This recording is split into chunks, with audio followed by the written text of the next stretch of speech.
Hello friends, എല്ലാവർക്കും നമസ്കാരം. നമ്മുടെ ഇഷ്ട പരമ്പരയുടെ നാളത്തെ വിശേഷങ്ങളിലേക്ക് ഏവർക്കും സ്വാഗതം. അങ്ങനെ അനുശ്രീയാണെങ്കിൽ അലോകിനെ പറ്റിയുള്ള തൻ്റെ ആശങ്കകൾ മീനുവിനോടും മിത്രയോടും പറയാണ്. അലോക് വീണ്ടും അനുവിനെ ശല്യം ചെയ്യുന്നു എന്നറിയുന്ന മീനുവിന് നല്ല ദേഷ്യം വരുന്നത്. അവൻ എന്തിനാ വീണ്ടും ഇവളുടെ പിന്നാലെ നടന്നത്?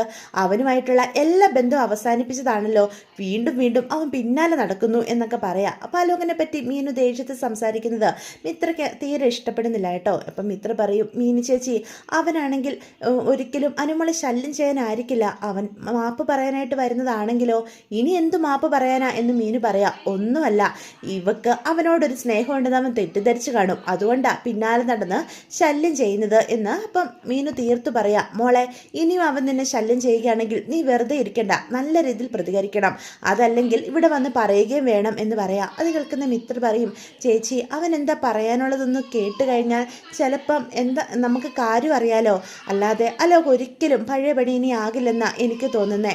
അവന് ശരിക്കും മാറ്റമുണ്ട് മീൻ ചേച്ചി എന്ന് പറയാം. അവന് മാറ്റം ഉണ്ടെങ്കിൽ അവന് കൊള്ളാം, വീണ്ടും വീണ്ടും ഇവളെ അതിൻ്റെ പേര് ശല്യം ചെയ്യുകയാണോ വേണ്ടത് എന്ന് അപ്പം മീന് ചോദിക്കുകയാണ് കേട്ടോ. അപ്പോൾ അവർ രണ്ടുപേരും അലോകിൻ്റെ കാര്യം സംസാരിക്കുന്ന കാണുന്ന അനു പറയും, സാരമില്ല, ഇനി അവൻ എൻ്റെ പിന്നാലെ നടന്നു കഴിഞ്ഞാൽ എനിക്ക് പറയാനുള്ളത് എന്താണെന്ന് വെച്ചാൽ ഞാൻ അവൻ്റെ മുഖത്ത് നോക്കി പറഞ്ഞോളാം എന്ന് അനു പറയാൻ കേട്ടോ. ഇതേ സമയം നമ്മുടെ ആര്യനും ആകാശും ആനന്ദും കൂടി നല്ല രീതിയിൽ കുടിച്ചിട്ട് സ്വയം നടക്കാൻ പോലും പറ്റില്ല. 3 പേരും കൂടി തോളുമേ കൈയൊക്കെ ഇട്ട് പതുക്കെ ഇറങ്ങി ഹാളിലേക്ക് വരികയാണ് കേട്ടോ. ഏട്ടൻ ഒന്നുകൊണ്ട് സങ്കടപ്പെടണ്ട, ഏട്ടൻ്റെ കൂടെ ഈ അനിയന്മാരുണ്ട് ഏട്ടാ എന്നൊക്കെ ആകാശ് പറയുന്നുണ്ട്. ആകാശിന് ഒട്ടും ബോധമില്ല, ആ രീതിയിൽ കുടിച്ചിട്ടുണ്ട്. അപ്പം 3 പേരുടെ സംസാരം കേൾക്കുന്ന ഗോമതിയും ബാലനും ഒക്കെ ഹാളിലേക്ക് വരിക. അപ്പം കുടിച്ചു കൂവി നിൽക്കുന്ന മക്കളെ കാണുന്ന ഗോമതിക്ക് നല്ല ദേഷ്യം വരിക. എന്ത് കോലവാടാ ഇത്, നിങ്ങൾ ശരിക്കും കുടിച്ചിട്ടുണ്ടല്ലേ? ടെറസിലിരുന്ന് 3 പേരും കൂടി ഇതായിരുന്നല്ലേ പരിപാടി എന്നൊക്കെ ചോദിക്കുക. അമ്മ അങ്ങനെ പറയരുത്, ഞങ്ങളുടെ പാവ ഏട്ടന് വേണ്ടി അമ്മയെ കുടിച്ചത്, ഞങ്ങളുടെ ഏട്ടൻ എന്തുമാത്രം വേദനിക്കുന്നുണ്ടെന്ന് അറിയാവോ എന്ന് ആകാശ് പറയാം. ഏട്ടന് വിഷമമുണ്ടെന്ന് കരുതി അവനെ കുടിപ്പിക്കുകയാണോ സ്നേഹമുള്ള അനിയന്മാർ ചെയ്യേണ്ടത് എന്ന് അപ്പം ആര്യനോടും ആകാശിനോടും കൂടി ചോദിക്കാൻ കേട്ടോ. അപ്പം ആര്യൻ പറയും, ഞങ്ങൾ കുടിപ്പിച്ചതല്ലമ്മേ, ഏട്ടൻ അവിടെ തനിയിരുന്ന് കുടിക്കുന്ന കണ്ട ഏട്ടൻ്റെ വിഷമം സഹിക്ക വയ്യാതെ ഞങ്ങൾ ഏട്ടന് കമ്പനി കൊടുക്കുക ചെയ്തത് എന്ന് പറയാം. കമ്പനി കൊടുത്തിരിക്കുന്നു, ഏട്ടൻ്റെ വിഷമം മാറ്റാനായിട്ട് 3 പേരും കൂടി കുടിച്ച് കൂത്താടി ഇവിടെ നിൽക്കുന്നല്ലേ എന്ന് ചോദിച്ച് ഗോമതി ദേഷ്യപ്പെടുക. അമ്മ അങ്ങനെ പറയരുത്, ഞങ്ങളുടെ പാവ ഏട്ടന് വേണ്ടിയാ ഞങ്ങൾ ഈ കുടിച്ചത് എന്ന് ആകാശ് പറയണം. ഞങ്ങളുടെ ഏട്ടൻ്റെ മനസ്സ് നിറയെ തീയാമേ, പാവവേട്ടൻ ഒന്ന് ഉറങ്ങാൻ പോലും അതിന് സാധിക്കുന്നില്ല. ഏട്ടൻ്റെ ജീവിതത്തിൽ അത്രയേറെ ദുരിതങ്ങളല്ലേ നടന്നത്, ദുരന്തങ്ങൾ ഒരുപാട് കള്ളങ്ങൾ പറഞ്ഞ് എൻ്റെ പാവവേട്ടനെ ഏടത്തിയുടെ വീട്ടുകാരും എല്ലാവരും കൂടി ചതിക്കുമല്ലേ ചെയ്തത്. ഈ പാവ മനുഷ്യൻ്റെ ഹൃദയം എന്താണെന്ന് ആരെങ്കിലും ഒന്ന് ശ്രദ്ധിച്ചിരുന്നോ എന്നൊക്കെ പറയാം. അപ്പം ബാലനാണെങ്കിൽ ഒന്നും മിണ്ടാതെ നിൽക്കാം. ദേ നിൽക്കുന്നു ഞങ്ങളുടെ അച്ഛനെന്ന് പറഞ്ഞാൽ ആരാകണം? മക്കളുടെ മനസ്സ് മനസ്സിലാക്കണം. ഞങ്ങൾക്കൊണ്ടൊരു അച്ഛൻ, എന്താഗ്രഹങ്ങളും മക്കളുടെ മേൽ അടിച്ചേൽപ്പിക്കുന്ന ഒരു അച്ഛൻ. അങ്ങനെ ഈ നിൽക്കുന്ന മനുഷ്യൻ സ്വന്തം ആഗ്രഹം എൻ്റെ ഏട്ടൻ്റെ മേൽ അടിച്ചേൽപ്പിച്ചതുകൊണ്ടല്ലേ ഏടത്തിയെ പോലെ ഒരാൾ ഏട്ടൻ്റെ ഭാര്യയായിട്ട് ഈ വീട്ടിലേക്ക് വന്നത്. ഗോമതി സ്റ്റോർ ബാലൻ എല്ലാം നോക്കിയും കണ്ടും ചെയ്യുന്ന നാഴികയ്ക്ക് 40 വട്ടം പറഞ്ഞിട്ട് ഏട്ടൻ്റെ ജീവിതത്തിലെ ഒരു പ്രധാന കാര്യം വന്നപ്പം ആ പാവത്തിനെ വെറുതെ കൊണ്ട് ഒരു കുഴിയിൽ അടിച്ചില്ലേ എന്നൊക്കെ പറയാം. അപ്പം ആകാശിൻ്റെ ഈ സംസാരം കേൾക്കുമ്പോൾ മീനുവിന് നല്ല ദേഷ്യം വരുന്നുണ്ട്. അപ്പം മീനു ആകാശിൻ്റെ അടുത്തേക്ക് ചെന്നിട്ട് ചോദിക്കും, ആകാശേ, നീ എന്തൊക്കെയാ പറയുന്നേ? മീനു, നീ കേൾക്കണം, മീനു, ഞങ്ങളുടെ വിഷമങ്ങൾ നീ കേൾക്കണം. ഞങ്ങൾ മക്കളുടെ ആഗ്രഹങ്ങൾ എന്താണെന്ന് ഈ നിൽക്കുന്ന ഞങ്ങളുടെ അച്ഛനുണ്ടല്ലോ ഇന്നേ വരെ ചോദിച്ചിട്ടില്ല. അങ്ങേർക്ക് എന്ത് ഇഷ്ടം തോന്നുന്നോ അതൊക്കെ മക്കളുടെ മേൽ അടിച്ചേൽപ്പിക്കും. ഞങ്ങൾ ആരെങ്കിലും അതിനെ എതിർത്ത് കഴിഞ്ഞാൽ പിന്നെ ഞങ്ങളൊക്കെ അച്ഛനെ ധിക്കരിക്കുന്നവരായി. ഇതാ അവസ്ഥ. എൻ്റെ പാവവേട്ടൻ എന്നും ഈ അച്ഛനെ അനുസരിച്ചിട്ടേ ഉള്ളൂ. എന്നിട്ട് ആ പാവം മനുഷ്യനോട് ഇങ്ങനെ ചെയ്തതെന്താ? ഒരു ഭൂലോക ഫ്രോഡ് കുടുംബത്തെ എൻ്റെ ഏട്ടൻ്റെ തലയിൽ വെച്ച് കൊടുത്തില്ലേ? ഇപ്പൊ പാവം എൻ്റെ ഏട്ടൻ എന്തുമാത്രം വേദനിക്കുന്നുണ്ട് എന്നൊക്കെ പറയാം. അപ്പം ആകാശിൻ്റെ തുറന്നു പറച്ചിൽ കേൾക്കുന്ന ബാലന് മറുപടി ഇല്ലാത്ത വിധം തല കുനിഞ്ഞു പോവാണ്. ബാലൻ പെട്ടെന്ന് തന്നെ റൂമിലേക്ക് കയറി പോവാം. തൻ്റെ ബാലേട്ടൻ്റെ സിരസ് കുനിഞ്ഞിരിക്കുന്നത് ഗോമതിക്ക് സഹിക്കാൻ സാധിക്കില്ലല്ലോ. ഗോമതി പെട്ടെന്ന് ആകാശിൻ്റെ അടുത്തേക്ക് ചെല്ല. എടാ, നീ എന്തൊക്കെയാടാ എൻ്റെ ബാലേട്ടനോട് വിളിച്ചു പറയുന്നത്? ആ പാവ മനുഷ്യൻ എന്തുമാത്രം തകർന്നു കാണും എന്ന് ചോദിക്കാം. തകരണം, എല്ലാവരും തകരണം. അച്ഛൻ തകരുന്നോർത്ത് അമ്മയ്ക്ക് സങ്കടം. പക്ഷെ എൻ്റെ ഏട്ടൻ്റെ സങ്കടം ഈ പാവം ആരോട് പറയും? എന്തുമാത്രം വേദന നിന്ന എൻ്റെ ഏട്ടൻ ഇവിടെ ഓരോ നിമിഷവും കഴിഞ്ഞു കൂടിയത്.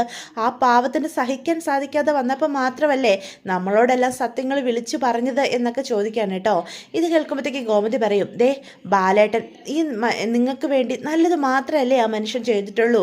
ബാലേട്ടൻ്റെ ആഗ്രഹങ്ങൾ നിങ്ങളുടെ മേൽ എപ്പോഴാണ് അടിച്ചേൽപ്പിച്ചിട്ടുള്ളത് എന്ന് ഗോമതി ചോദിക്കുകയാണ്.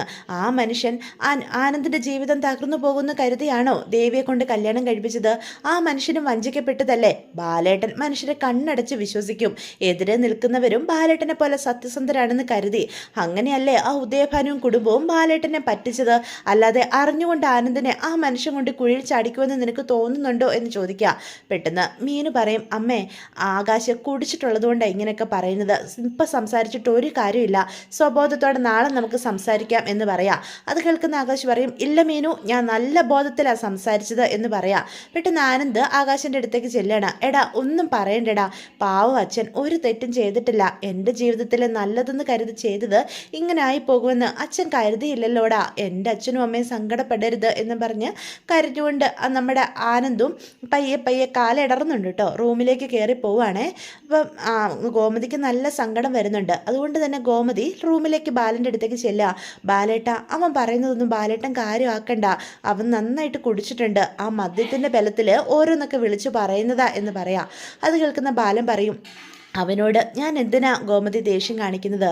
ആകാശ് പറഞ്ഞതൊക്കെ സത്യമല്ലേ? ആനന്ദിൻ്റെ ജീവിതം നശിപ്പിച്ചത് ഞാൻ തന്നെയല്ലേ എന്ന് പറയാം. ഈ ബാലൻ ചെയ്യുന്നതൊന്നും ഒരിക്കലും തെറ്റിപ്പോകില്ല എന്നൊരു അഹങ്കാരം എനിക്കുണ്ടായിരുന്നു. അത് ഇപ്പം തീർന്നു കിട്ടി. ഞാൻ കാരണം എൻ്റെ മകൻ എന്തുമാത്രം വേദന തിന്നുന്നു. ഇന്ന് ഈ അവസ്ഥയിൽ മദ്യപിച്ച് അവൻ വന്നിട്ടുണ്ടെങ്കിൽ അതിന് കാരണക്കാരൻ ഈ ഞാനല്ലേ എന്ന് പറയാം. ബാലേട്ടൻ ഇങ്ങനെ സ്വയം കുറ്റപ്പെടുത്തല്ലേ എന്ന് അപ്പോൾ ഗോമതി പറയാണ്. ബാലേട്ടൻ അറിഞ്ഞുകൊണ്ട് ഒരു തെറ്റും ചെയ്തിട്ടില്ലല്ലോ എന്ന് പറയാം. ഇനി എനിക്ക് ആകെ ചെയ്യാൻ പറ്റുന്ന കാര്യം എൻ്റെ മകൻ്റെ കൂടെ നിൽക്കുക. അവൻ്റെ ഈ വേദന മാറ്റാനായിട്ട് എന്ത് ചെയ്യാൻ പറ്റുമോ അതൊക്കെ ഈ ബാലൻ ചെയ്യും എന്ന് പറയാൻ കേട്ടോ. ഇതേ സമയം നമ്മുടെ സുകന്യാണെങ്കിൽ റൂമിൽ ചെന്ന് ധർമ്മനോട് ചോദിക്കുന്നുണ്ട്, ധർമ്മേട്ടൻ എവിടെ പോയതായിരുന്നു? ദേവമംഗലത്ത് പോയതല്ലേ എന്നൊക്കെ ചോദിച്ച് സംസാരിക്കുന്നുണ്ട്. അപ്പം നമ്മുടെ ധർമ്മൻ അതിനൊക്കെ എതിർക്കുക. ദേ ധർമ്മേട്ട, ഞാനൊരു കാര്യം പറഞ്ഞേക്കാം. ദേവമംഗലത്ത് നിന്ന് നമ്മൾ ഇറങ്ങിയതാ. അവിടെ നമുക്ക് നേരിട്ട അപമാനം ഒരിക്കലും എൻ്റെ മനസ്സിൽ നിന്ന് പോകാൻ പോകുന്നില്ല. ദേ അച്ചുവേട്ടനും അനന്തേട്ടനും നമുക്ക് വേണ്ടി കട തുടങ്ങിയിരിക്കുക. ഇന്ന് ഉടനെ തന്നെ അതിൻ്റെ ഉദ്ഘാടനം നടത്തണമെന്നാണ് അച്ചുവേട്ടൻ പറഞ്ഞത്. ആ കടയിൽ നോക്കി മാന്യമായിട്ട് നമുക്ക് ജീവിക്കാം ഈ കൃഷ്ണമംഗലത്ത് നിന്നുകൊണ്ട്. അതുകൊണ്ട് ഇവിടെ ഉള്ളവരെയൊക്കെ പെടക്കാനായിട്ട് ദയവ് ചെയ്ത് ധർമ്മേട്ടൻ നോക്കരുത്. പിന്നെ ധർമ്മേട്ടൻ ഇനി മടങ്ങി ദേവമംഗലത്തേക്ക് പോകണമെന്ന് ആഗ്രഹമുണ്ടെങ്കിലും ഞാൻ വരത്തില്ല എന്ന് തീർത്തു പറയാം. അവിടെ ഉള്ളതാരും നമ്മുടെ ആരുമല്ല. ഇതാ നമ്മുടെ കുടുംബം. ഇവിടെ ഉള്ളവരെ നമ്മുടെ ബന്ധുക്കൾ. അത് ധർമ്മേട്ടൻ ആദ്യം മനസ്സിലാക്കണം. അല്ലാതെ അവരോട് ദയയും കാരുണ്യവും കാണിച്ചുകൊണ്ടിരുന്നിട്ട് ധർമ്മേട്ടൻ എന്ത് നേടി എന്നൊക്കെ പറഞ്ഞ് സുകന്യ നല്ല രീതിയിൽ ദേഷ്യപ്പെടുന്നുണ്ട് കേട്ടോ. പിന്നെ സുകന്യയുടെ സംസാരം കേൾക്കുമ്പം ധർമ്മൻ ഒന്നും മിണ്ടുന്നില്ല. ഇതേസമയം അച്യുതൻ കടയുടെ ഉദ്ഘാടനത്തിനുള്ള സകല കാര്യങ്ങളും റെഡിയാക്കിയിട്ടുണ്ട്. ദേവമംഗലത്താരും ഇതുവരെയും ധർമ്മം കട തുടങ്ങുന്ന കാര്യമൊന്നും അറിഞ്ഞിട്ടില്ല. ഈ പ്രശ്നങ്ങൾക്കിടയിൽ അതൊന്നും ശ്രദ്ധിക്കുന്നില്ല. ഇതേസമയം നമ്മുടെ ബാലൻ പിറ്റേന്ന് കടയിൽ ചെല്ലുമ്പം ധർമ്മൻ്റെ കടയുടെ കാര്യമൊക്കെ അറിയുന്നുണ്ട് കേട്ടോ. അപ്പോൾ ഇതൊക്കെയാണ് നാളത്തെ എപ്പിസോഡിൻ്റെ വിശേഷങ്ങൾ. വീഡിയോ ഇഷ്ടപ്പെടുവാണെങ്കിൽ ചാനൽ ഒന്ന് സബ്സ്ക്രൈബ് ചെയ്ത് സപ്പോർട്ട് ചെയ്യാൻ മറന്നു